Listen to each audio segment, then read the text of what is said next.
Before you chase the dream, before you build the business, before you change the world, you've got to believe in something bigger than your fear. Let this be a reminder.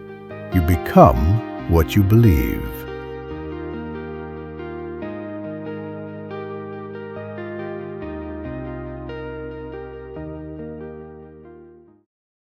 You know, son, or daughter, or whoever's listening out there, let me tell you something that took me a few decades and a whole lot of trial and error to figure out.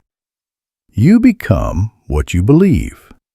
Not what you hope, not what you tweet, not what you wish on a falling star. What you believe, deep in your bones. Now, I know, it sounds simple, but don't let that fool you. The simplest truths are often the ones most folks overlook.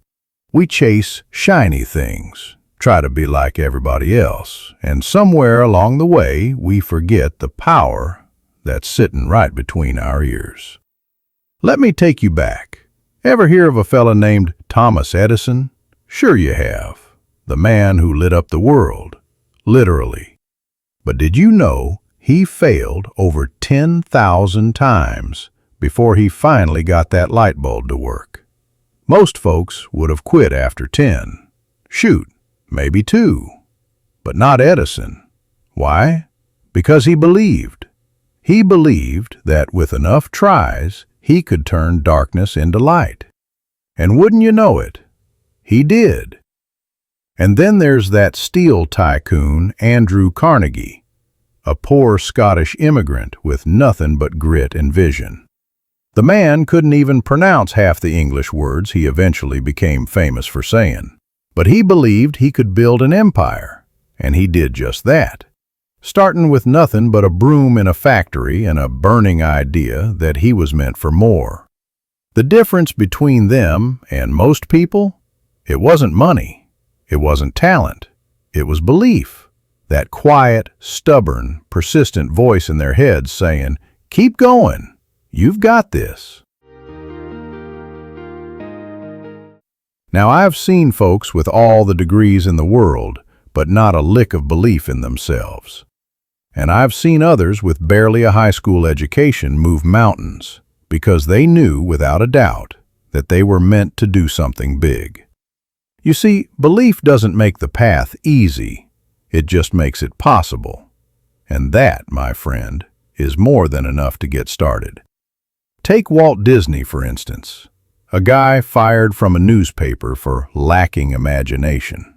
Can you imagine that? The man who gave the world Mickey Mouse was told he wasn't creative enough. But he didn't take it to heart. He took it as fuel. He believed in his vision, castles, theme parks, flying elephants, and he made millions believe with him. All because he didn't let other folks write his story. Let me tell you something else. Belief is contagious.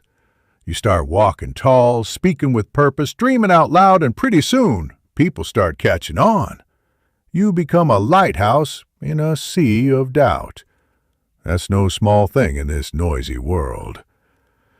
But belief isn't about pretending everything's fine. No. It's about knowing that even when it's not fine, even when life hands you a plate of cold disappointment, you still got the power to turn things around. Lincoln? He lost more elections than he won before becoming one of the greatest presidents in U.S. history. Oprah? Born into poverty, faced rejection after rejection. They didn't have some golden ticket. What they had was belief, the kind that says, "Just watch me."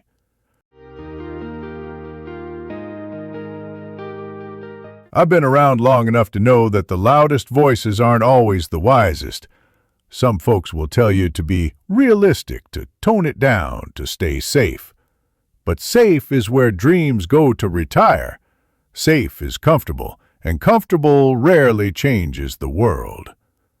Now, I ain't saying throw caution to the wind and go chasing unicorns. I'm saying plant your feet, lift your chin, and believe in that idea that keeps you up at night. Because that spark, that itch, that nagging little whisper inside, that's purpose knocking on your heart. Let me be clear, it's not magic. You still got to do the work. Get up early, keep your word, learn new things, fail a bunch, laugh it off, get back up. Belief without action is like a car without gas. Looks nice, but it ain't going anywhere. But belief with action, now that's a rocket. That's a revolution. That's how Ford built a car for the common man, how Helen Keller became a voice for millions without ever hearing one, and how I, just a regular old man with some wrinkles and a stubborn streak, got to live a life full of stories worth telling. So here's what I'd like you to do if you'll humor an old-timer. Picture the life you want, see it clearly, like a movie in your mind.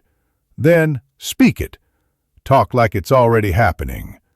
Not in a fake-it-till-you-make-it kind of way, but with conviction, like you already know how the story ends.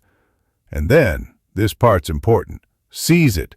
Grab it with both hands. Wake up every day and act like the person who already has that life. Make choices that future you would thank you for. And when doubt knocks on your door, and it will, answer with belief. Because every great story starts with belief. Not resources, not connections, not even talent. Belief. Now, I don't know your name, where you're from, or what you've been through, but I believe this.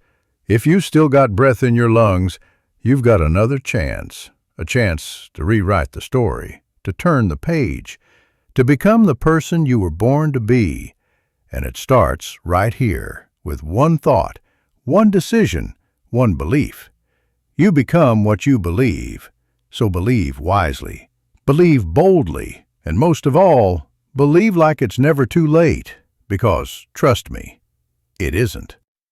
Spoken from a voice that's seen a few winners, made a few mistakes, and still believes the best chapters are yet to be written.